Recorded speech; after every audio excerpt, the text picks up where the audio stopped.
some and any.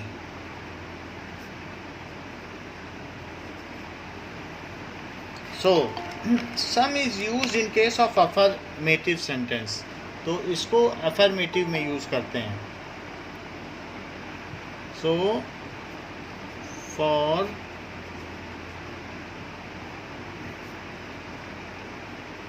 affirmative sentence, and this is for negative. So have you any manners? तो क्या तुम्हारे कुछ भी मैनर है? सो हैव यू एनी, या एटिकेट्स भी कह सकते हैं. क्या तुम्हारे कोई सलीका है? एटिकेट्स यानी सलीका. तो यानी तुम्हारे कोई सलीका नहीं है. It is for negative. जैसे कभी कभी टीचर स्कोल्ड करते हैं बच्चों को. So have you any manner? So have you read any chapter? तो इसका क्या मतलब है? ये नेगेटिव के लिए, यानी तुमने कोई चैप्टर नहीं पढ़ा है. Have you read any chapter? तो अब ये है I have read some chapters. I have some money. तो ये पॉजिटिव है कि मेरे पास कुछ पैसा है. इस तरीके का सेंटेंस. तो यहाँ पॉजिटिव है कि हाँ है. और एनी का मतलब है nothing. You have no etiquettes. You have no etiquettes. तुम्हारे कोई भी सलीका नहीं है. इसका मतलब ये होता है. आई हैव सम मनी, तो ये पॉजिटिव के लिए आ जाता है. अब देखें, there are certain articles which are used as demonstrative adjective. So a and the are articles which are used as, ये डिटरमाइनर के तौर पर इस्तेमाल होते हैं. अ लिटिल बॉय, और डिमॉन्स्ट्रेट भी करते हैं. That a little boy, the little boy, an Apple.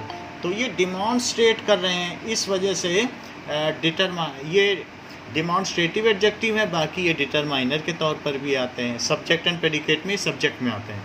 So these are articles which are demonstrative adjective.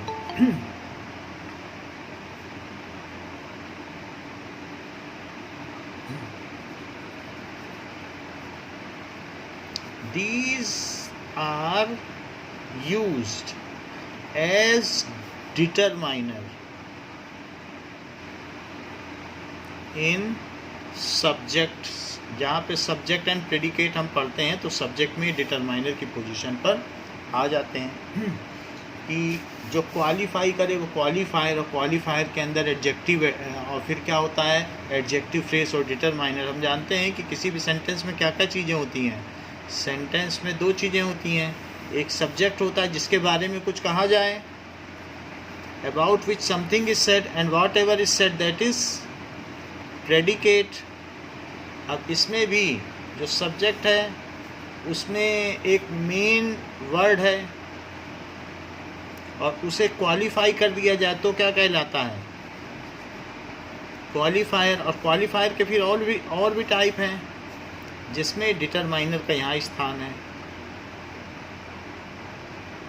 और साथ में एडजेक्टिव भी आएगा और एडजेक्टिव फ्रेज. तो इस तरीके से यहाँ पर डिटरमाइनर में आ सकता है, एन आ सकता है, the. So we are at this place. यहाँ पर हम हैं. आ एट दा आ सकता है. बाकी प्रेडिकेट के भी अपने अपने हैं. तो वहाँ वर्ब होगा, ऑब्जेक्ट होगा, और इसके अलावा क्या होगा? कॉम्प्लीमेंट.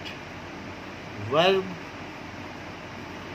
Object and complement. तो उनके बारे में हम पहले से ही देख चुके हैं, but we are interested about these. इनके बारे में हम जानना चाहते हैं. नाउ अब देखिए कि आ कहाँ यूज़ होता है. यूज़ ऑफ आ. सो देखिए, इसके प्रोनाउंसिएशन में भी हमें ध्यान रखना पड़ेगा. जैसे कहें अ बॉय, और फिर कह दें अगर हमें उसको एम्फेसाइज करना है तो कहेंगे ए बॉय. तो है वही अ, लेकिन अगर हम इन जनरल बोलना चाहते हैं, जैसे इनफॉर्मल बोलना चाहते हैं किसी बारे में, तो कह देंगे अ मैन, अ काऊ। और अगर ए काऊ बोल दिया, इसका मतलब है we are emphasising, we are focusing, and I am going to tell a next sentence on that cow. So जब फोकस करना हो तो ए बोलो, और इन जनरल बोलना हो तो आ बोलो। सो इस तरीके से प्रेडिकेट में थर्ड वाला क्या है? कॉम्प्लीमेंट, पूरक। सो कॉम्प्लीमेंट। अब जरा देखो कि व्हेन द प्रोनंसिएशन, किसी चीज़ का प्रोनंसिएशन कॉन्सोनेंट हो तो before consonant, before a noun which starts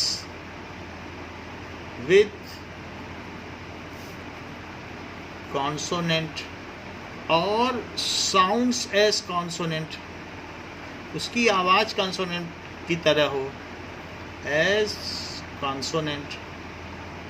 जैसे कि a cat तो C है तो आ गया, a book वहाँ पर आ जाएगा, a pen वहाँ पर आ जाएगा, इस तरीके से आ गया। इसके अलावा यूनिवर्सिटी लेक्चरर, इसमें पहले क्या आएगा? यूनिवर्सिटी लेक्चरर आ जाएगा, क्योंकि ये यू आया है, इसका प्रोनाउंसिएशन यू है। और ए ई आई, सर ये तो वॉवल्स है भाई वॉवेल हैं, लेकिन अब यहाँ पर देखो आ, ये चीज़ आ के लिए होता है, ये ई, फिर इसके लिए आई है तो आई दिया तो आई भी चल जाएगा, ठीक है।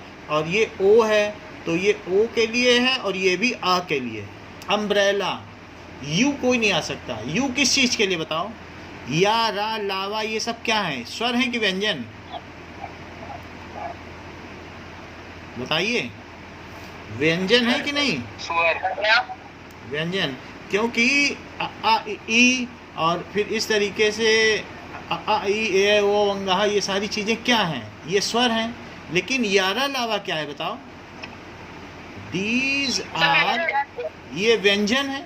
तो जो चीज़ कॉन्सोनेंट है तो कॉन्सोनेंट की तरह यूनिवर्सिटी में या आ गया, या नहीं आ सकता, सिर्फ आ आना चाहिए, ई आना चाहिए, आई होना चाहिए, ओ, ओनियन, ओनियन में लगा देना एन, अम्ब्रेला एन लगा देना, लेकिन या आ जाए तब ना लगाना, सिर्फ आपको इन्हीं की अनुमति है एन लगाने के लिए। सो इसलिए a university lecturer. A European lady, तो यूरोपियन लेडी में क्या लगाओगे? क्योंकि यू आ गया तो a European. So European lady. Uniform में क्या लगाओगे? सो यू आ गया तो आ गया। ऐसे ही United states, United action,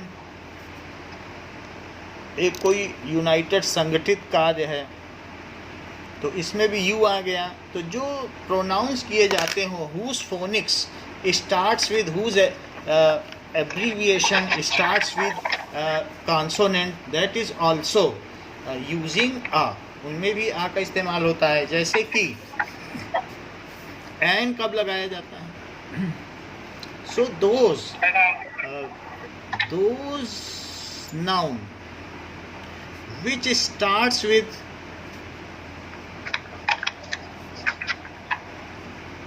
vowel or sounds as vowel,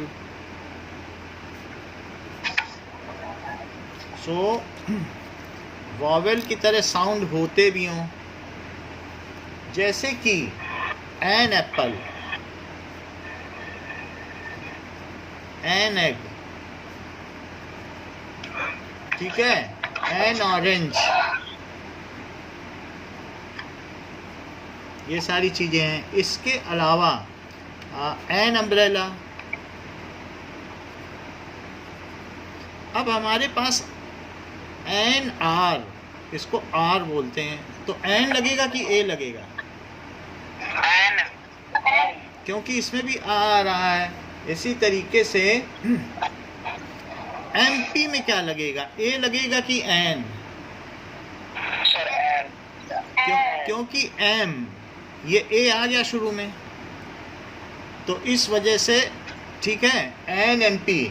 तो कुछ चीज़ों में MLA, तो यहाँ पर एन लगेगा, कॉन्सोनेंट से शुरू हो रहा है तो इस वजह से यहाँ एन लगेगा।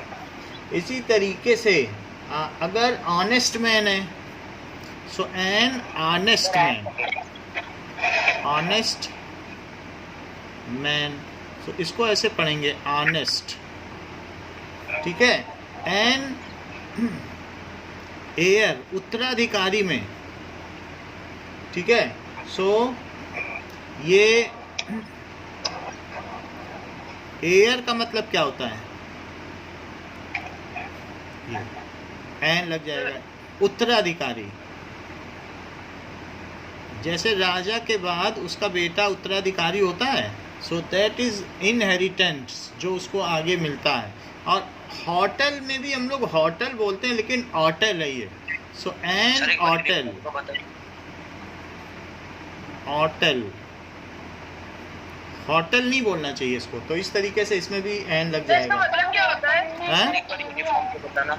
बोलो, एक बार यूनिफॉर्म का बताना।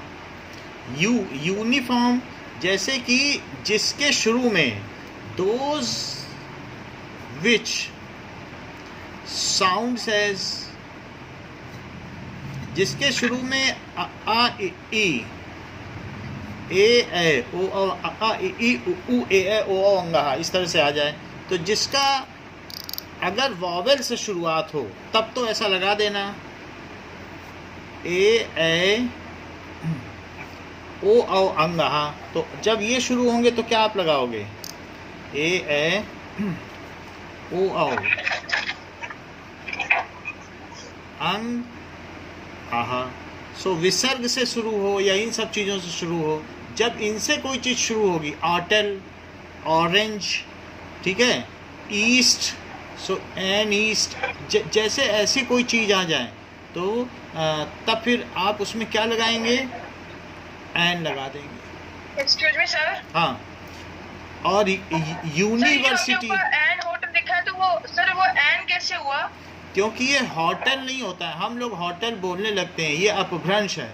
So it is incorrect pronunciation, here H is silent. हम लोग कहते रहते हैं ना, होटल देख लो, होटल, हिंदी में होटल है जबकि इंग्लिश में होटल है। हिंदी में लिखते समय होटल होटल बोलते हैं, बट ऐसा है नहीं। ओके, नाउ द का यूज़ कैसे किया जाएगा, कभी भी किसी सेलेस्टियल बॉडी में किया जाएगा, फॉर सेलेस्टियल बॉडी, सब में दा लगेगा जरूर। आकाशीय पिंडों के लिए, आकाश में जो हैं उन सब के लिए दा लगाना है। केपलर 22 भी बोलो सर, जैसे एक वो है ना स्टार, केपलर 22 भी किसी में भी लगेगा। तो द सन, द मून, ठीक है, द अर्थ, इन सब में दा लगेगा। द स्टार्स, सब में लग जाएगा। इवन द स्पेस, स्टार, इसके अलावा द स्काई भी लग जाएगा। तो इसके अलावा फॉर डायरेक्शन, पहली चीज सेलेस्टियल बॉडी, फॉर सेकंड चीज for direction. The east, sun rises in the east. The west, ठीक है, in the sun sets in the west. The north, the northern Himalayas, ऐसा बोला जाएगा, द नॉर्थ। The south. तो direction के आगे भी लग गया। इसके अलावा जो बहुत ओशंस हैं बड़े बड़े, उन सब के आगे लग जाएगा। बहुत अलग अलग, अगर कोई आइलैंड है, कोई डेजर्ट है, इन सब के नाम, या कोई बहुत बड़ा शिप है जैसे टाइटैनिक, तो इन सब के नाम के आगे भी दा लगेगा। So for sea, Arabian sea, like the Bermuda ocean, ocean के आगे लग जाएगा, ठीक है। और इसके अलावा जो लार्ज शिप हैं, ऐसे चीज़ों के नाम के आगे, अदरवाइज लेक, किसी लेक है, द डल लेक, ऐसा भी हो सकता है, आइलैंड, तो माउंटेन, द हिमालयाज, इन सब के आगे भी द लगता है, या डैम भी हो कोई बड़ा तो भी द लगेगा, डेजर्ट हो, द टाइटैनिक, डेजर्ट नेम, इन सब के नाम के आगे लगेगा। जैसे कि द विक्रांत, विक्रांत आप जानते हो क्या घूमने घामने के काम में आता है? सर वो हाँ सर मैं जानता हूँ सर।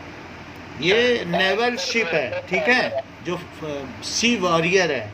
इसी तरीके से कभी भी गाड़ियों के आगे, ट्रेन के आगे भी लग जाएगा, शिप हो, ट्रेन,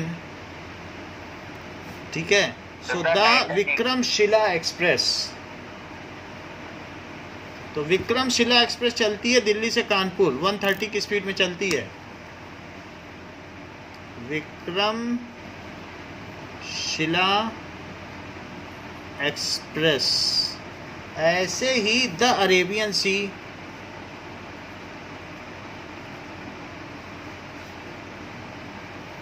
और क्या हो सकता है, कोई भी, the Pacific ocean, the Indian ocean, sir the triangle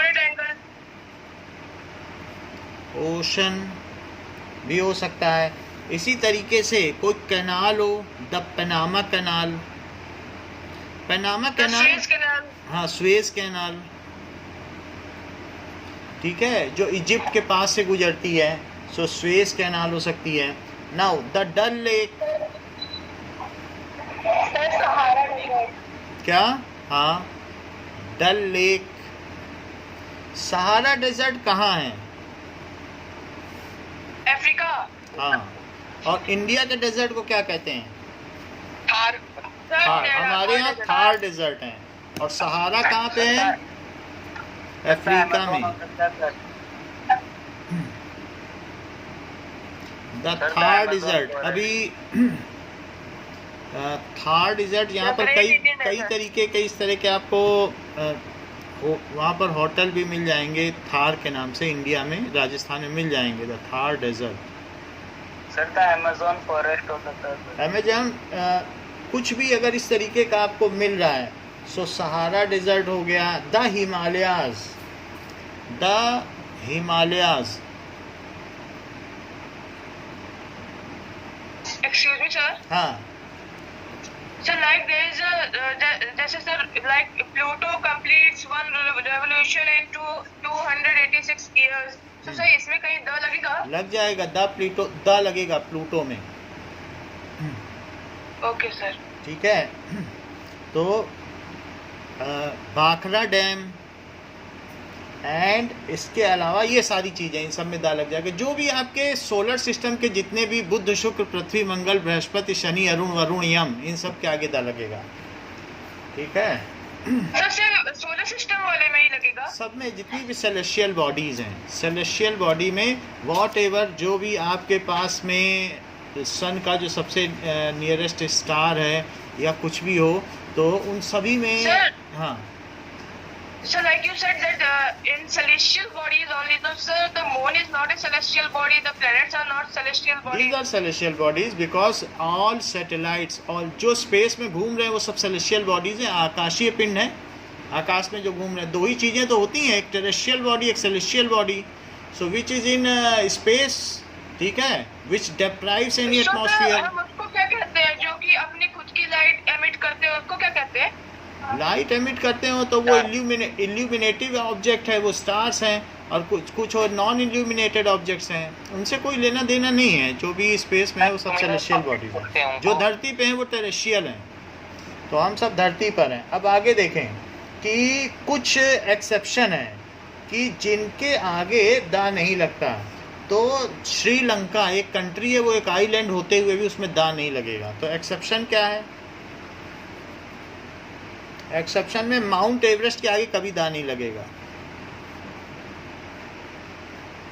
और श्रीलंका के आगे। दो चीज़ ध्यान रखना,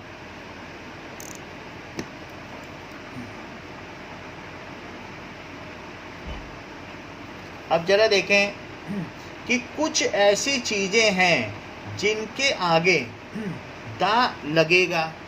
तो जैसे द यूनाइटेड स्टेट्स, तो यूनाइटेड स्टेट्स है क्योंकि कई उसका समूह है, तो इसलिए the USSR, United states of socialist Republic, तो ये है। नाउ अब फॉर तीसरा रूल है फॉर सम, ठीक है, for some countries and some countries के लिए and states,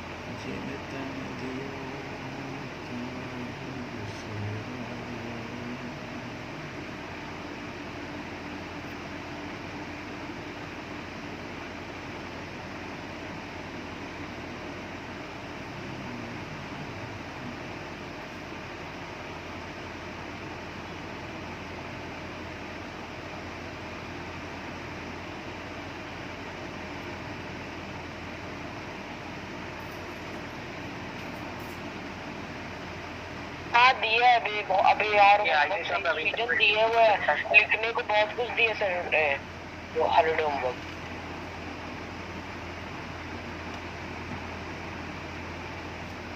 okay, so we have seen, mic on कर लीजिए। Okay, now for some countries and states, sir screen blur है, अभी ठीक हो जाएगी, ब्लर है, अभी सेट हो जाएगी ओरिएंटेड। देखिए the United states, the USA, United states of America, कुछ क्लियर हुई? यस सर, हो गई। The USSR, United states of socialist Republic, NASA, states of Republic, तो इसमें लगता है। और इसके अलावा द पंजाब्स, पंजाब को ये माना जाता है, किसी किसी में लगता है, तो ऐसा सब में नहीं लगेगा। तो पंजाब पहले की स्टेट हुआ करता था, कब? अंग्रेजों के ज़माने में, तब से इसको द पंजाब्स कहा जाता था, द पंजाब, तो वहाँ लगा देते हैं। अदरवाइज स्टेटहुड के केस में द डेक्कन्स, दक्षिण का क्षेत्र है वहाँ पर डेक्कन्स में लगा देते हैं, द लगा देते हैं। अब देखिए इसके अलावा for magazines, newspapers and any religious book, इन सब में भी द लगेगा। So for magazine, newspaper and religious books, किसी भी कंट्री के नाम में लगेगा। अभी देखो सब कुछ हम बता रहे हैं, जैसे कि क्योंकि कई इसमें जो भी सब है वो हम आपको बताएंगे। द रामायण रिलीजियस बुक है, ओके, द न्यूयॉर्क टाइम्स, जैसा कि आपने बताया, the Mahabharat, Rajasthan Patrika, New York times, तो the times of India, the times of India इस तरीके से भी हो जाएगा। राजस्थान पत्रिका या कुछ भी, द वीक भी एक मैगजीन आती है कि नहीं, तो कोई मैगजीन हो, न्यूज़पेपर का नाम हो तो लग जाएगा। नासा के पीछे आएगा, बोलिए, सर नासा के पीछे आएगा। नासा का भी देखते हैं, अगर नासा का होगा तो देख कर हम बताएंगे। स्क्रीन ठीक है कि नहीं ठीक है? ओके, नाउ थोड़ी ब्लर है, थोड़ी ब्लर है तो एक बार और कर देते हैं, ठीक।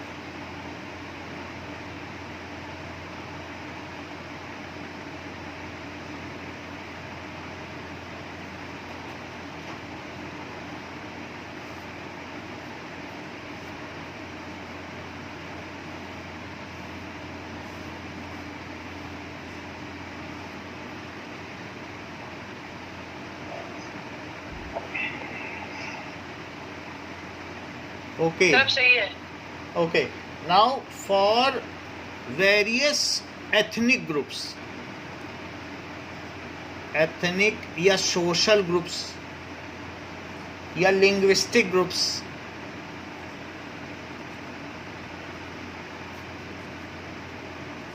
जैसे मतलब कि क्या होता है? हैं, बोलो। एथनिक का मतलब जैसे कोई आस्था से जुड़ा हो, कि जैसे कुछ लोग वैष्णव संप्रदाय के हैं तो एक एथनिक ग्रुप होता है, कुछ बौद्ध संप्रदाय के हैं, so for them. So the English, तो इंग्लिश एक कल्चर है, द इंग्लिश। द फ्रेंच एक सोसाइटी है। और सर लिंग्विस्टिक ग्रुप्स? फ्रेंच ये जो किसी एक पर्टिकुलर लैंग्वेज को बोलते हो, the Chinese. If otherwise if they are language का मतलब भाषा, तो कोई भाषाई समूह को, तो जो भाषा बोलते हैं, the Sinhalese, they are speaking Tamil. So linguistic group का मतलब है कोई भाषा को जानने वाला है, द कश्मीरीज, या अगर वहाँ की कोई भाषा, ऐसा कोई ग्रुप जिसका नाम भाषा के नाम पे पड़ गया हो, तो उसको भी हम कह सकते हैं। ठीक है। सो इफ कोई अलग अलग तरीके की लैंग्वेज बोलने वाला ग्रुप हो तो भी हम कह सकते हैं। द हिंदूज, ठीक है, हिंदूज। द तमिलियंस, तमिल बोलते हो, वो फिर कहीं भी रहते हो, ऐसे किया जा सकता है। एंड अगर फॉर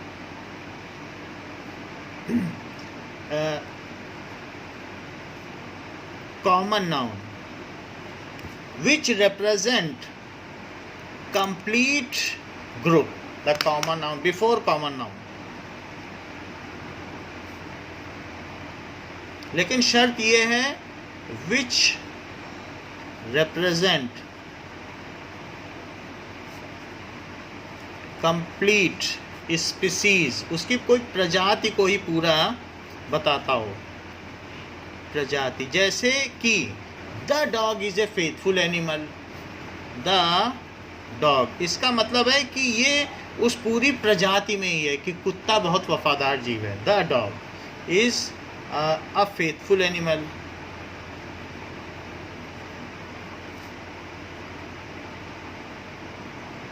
ठीक है। The lion is a beast of pray,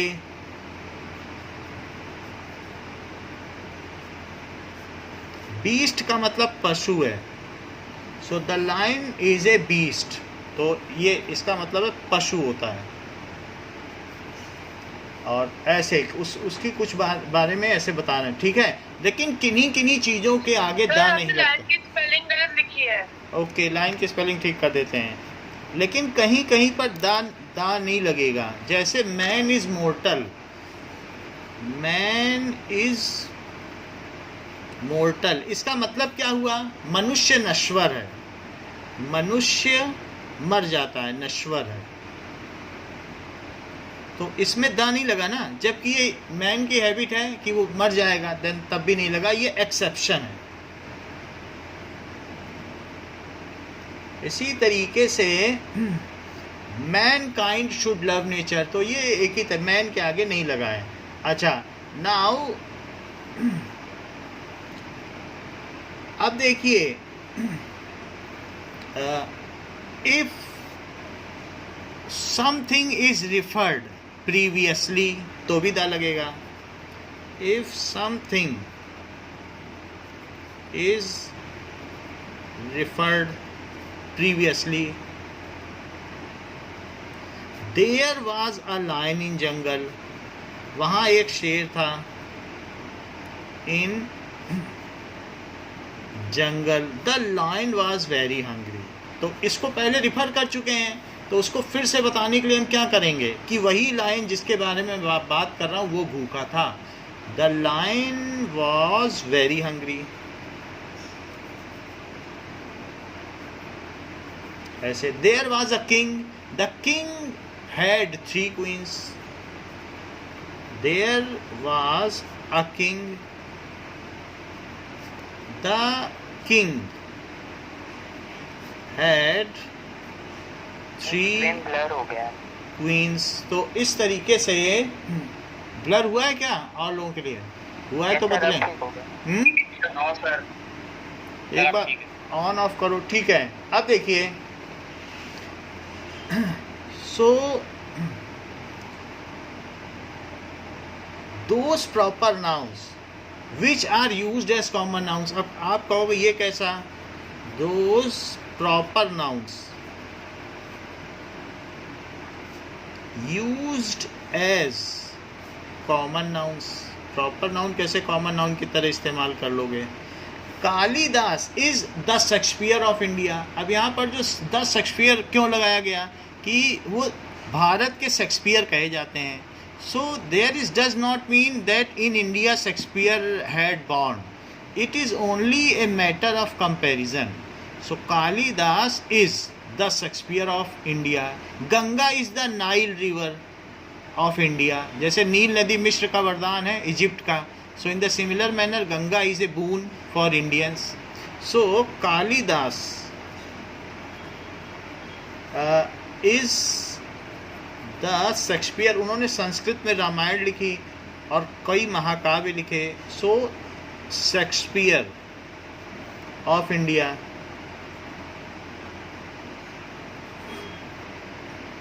So here Shakespeare. Now see.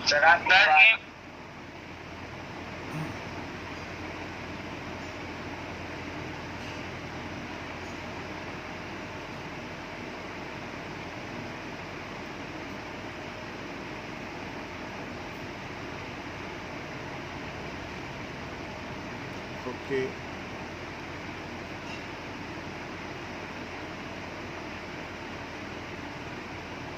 अब शायद ठीक हो जाएगी। अब देखो। Yes sir.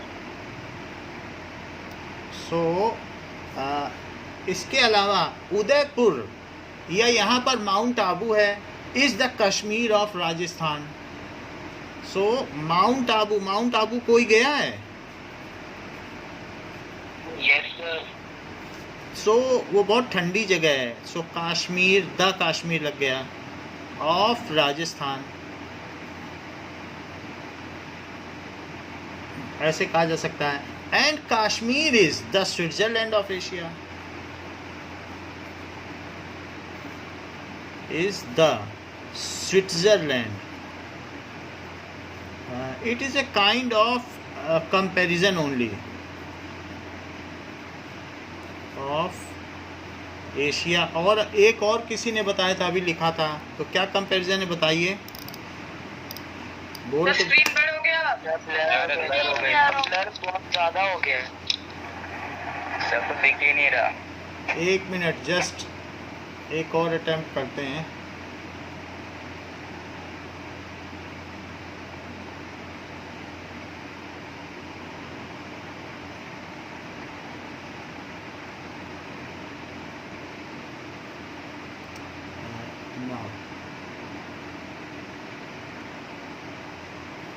सब एक मिनट, अभी देखो। यस सर, सही है। नाउ इन दिस वे ऐसा लगता है। नाउ किसी भी बैंक के नाम से पहले लगेगा। So before name of workshop, कोई वर्कशॉप हो या बैंक हो, ठीक है, फैक्ट्री हो या वर्कशॉप, नेम, इन सब के नेम से पहले लगेगा। जैसे द डेली मिल्स,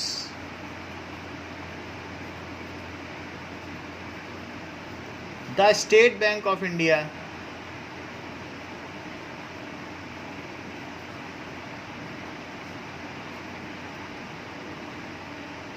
ऐसे। Now for historical monuments, for the Punjab National Bank, it is correct. For historical monuments and political parties के आगे भी पॉलिटिकल पार्टीज, तो जैसे कि the Congress, the Bharatiya Janata the Bharatiya Janata party, the लोक दल, आम आदमी पार्टी। हाँ, सर दी तमिल पार्टी। पार्टी ऐसे लग जाएगा। और the Taj Mahal, the golden temple, तो इन सब के आगे भी द लगेगा। प्रॉपर नाउन है तो वो कैपिटल से लिखे भी जाएंगे। So the Taj Mahal, the golden temple, इस तरीके से लगेगा। ओके, नाउ कभी भी दोज एडजेक्टिव्स विच ऐसे भी एडजेक्टिव्स होते हैं, जैसे कि अगर मैं कहूँ कि द रिच बॉय, और लेकिन मैं ऐसे भी एडजेक्टिव लिख सकता हूँ बॉय ना लिखूँ, तो फिर से जो रिच है वो नाउन हो गया। The rich are very cruel. जरा ध्यान दीजिए कि those adjectives which are used as noun, एक होता है कि द रिच पर्सन्स, और कोई कह दे the rich are not generous, वो उदार नहीं होते।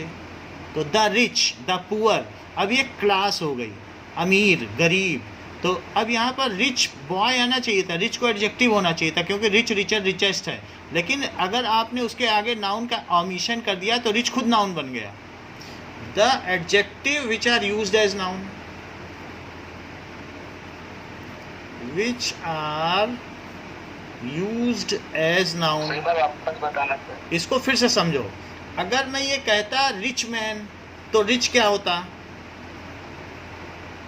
फिर आ भी लगा सकते हो, एडजेक्टिव है। लेकिन अगर मैं कह दूं कि द रिच, इसका क्या मतलब है? इसका मतलब है अमीर लोग। इसमें मैंने मैन का लोप कर दिया है, ओमिशन कर दिया, मैन हटा दिया, तो द रिच अब एक क्लास हो गई।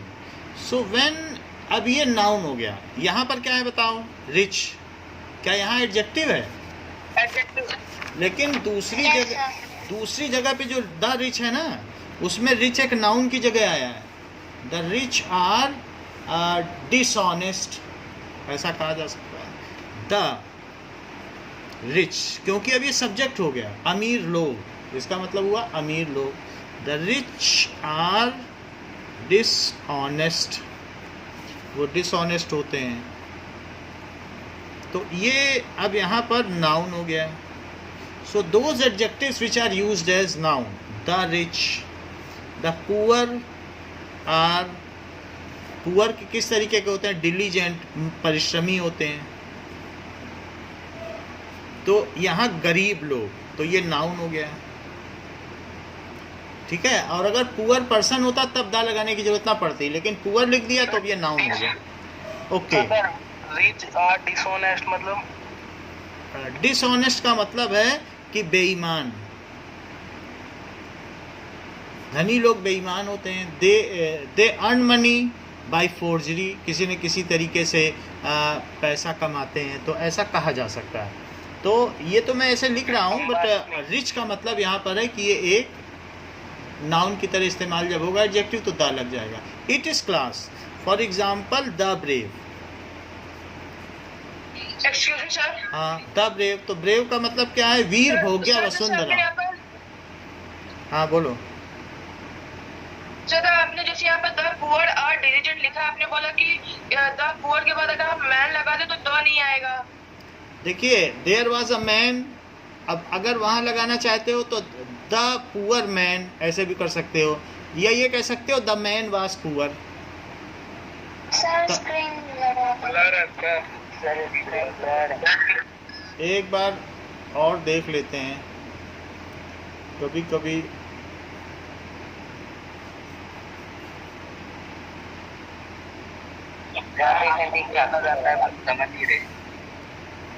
एक बार मैसेज कर दे सृजन तो फिर नाउ। अब देखो,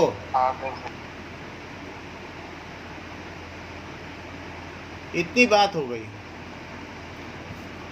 ओके, नाउ प्रॉपर नाउन के प्लूरल में, when proper noun is used as plural, proper noun is used as plural, जैसे द गुप्ताज, तो this is celebration of the Guptas, ठीक है। द शर्माज, ऐसे। तो शर्मा प्रजाति के लिए कि ये जो भी फंक्शन हो रहा है ये शर्मा लोगों का है, द शर्माज, ऐसे।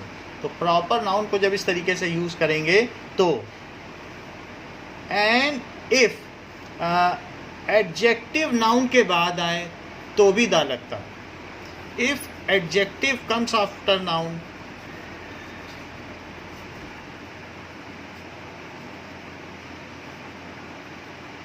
अशोका द ग्रेट, तो ग्रेट बाद में आ रहा है कि नहीं?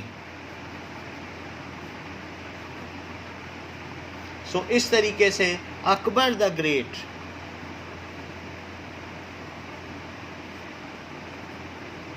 Now this is adjective which is followed by noun.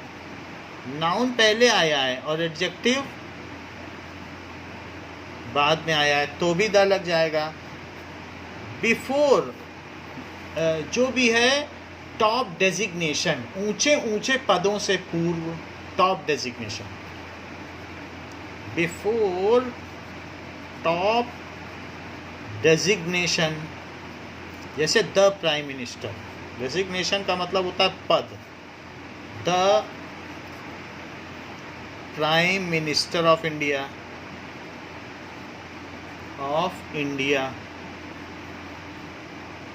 ऐसे हो जाएगा। तो ये एक डेजिग्नेशन है, यहाँ पी भी कैपिटल आएगा और मिनिस्टर भी कैपिटल आएगा।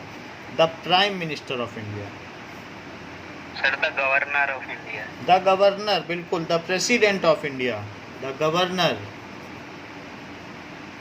तो president. Sir P will be capital. P capital लिखो। The president of India, the governor. Sir page थोड़ा सा ऊपर कर लीजिए। इस तरीके से इनके नाम के आगे भी आ जाएगा, ठीक है। Before historical events,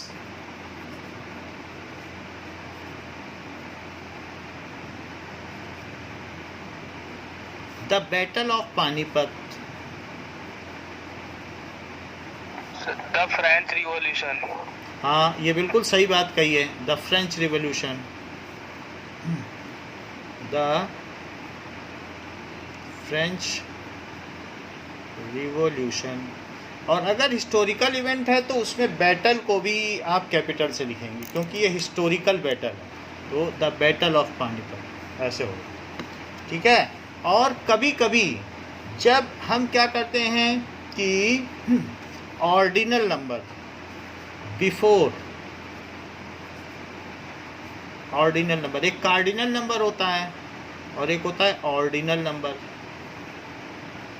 cardinal number क्या है पहले बताया है, 1 2 3। और ऑर्डिनल नंबर क्या है, फर्स्ट, तो the first, second, third, fourth. The second, the first person of India is the president, the second, ठीक है। तो इस तरीके से जहाँ पर ऑर्डिनल नंबर आएगा तो वहाँ पर भी इस तरीके से आ जाएगा। और ब्लर हो गया, ब्लर हो गया, एक बार और कर लेते हैं अभी थोड़ा।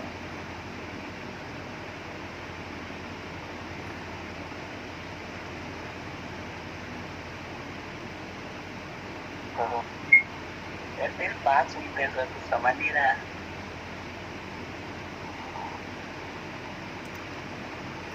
नाउ सर बाहर मौसम क्या चल रहा है? ठीक है, 7 बजे तक चलाएंगे, 7 बजे तक पढ़िए।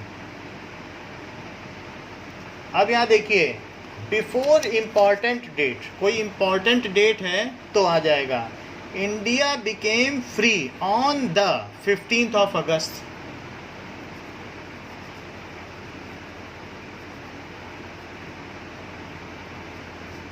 Date, so India became free, festival का नहीं होगा? बोलो, तो फेस्टिवल्स इम्पोर्टेंट नहीं है। अभी अगर और कोई चीज़ होगी तो मैं उसको क्वेरी को देखकर बता दूंगा।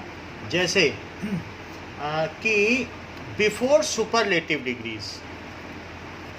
नहीं सर, जैसे फेस्टिवल्स होते तो उनके भी डेट होते तो उनके पहले भी होगा। नहीं, कोई बहुत इंपॉर्टेंट इवेंट है तो ही होगा superlative degree. Superlative degree, the wisest boy, the most intelligent girl, wisest boy, the most intelligent girl, तो इन सब के नाम के आगे भी लगेगा। नाउ अगर कंपैरेटिव डिग्री में आगे देन नहीं दे रखा है तो द लगेगा। If than is not given and it is replaced with of,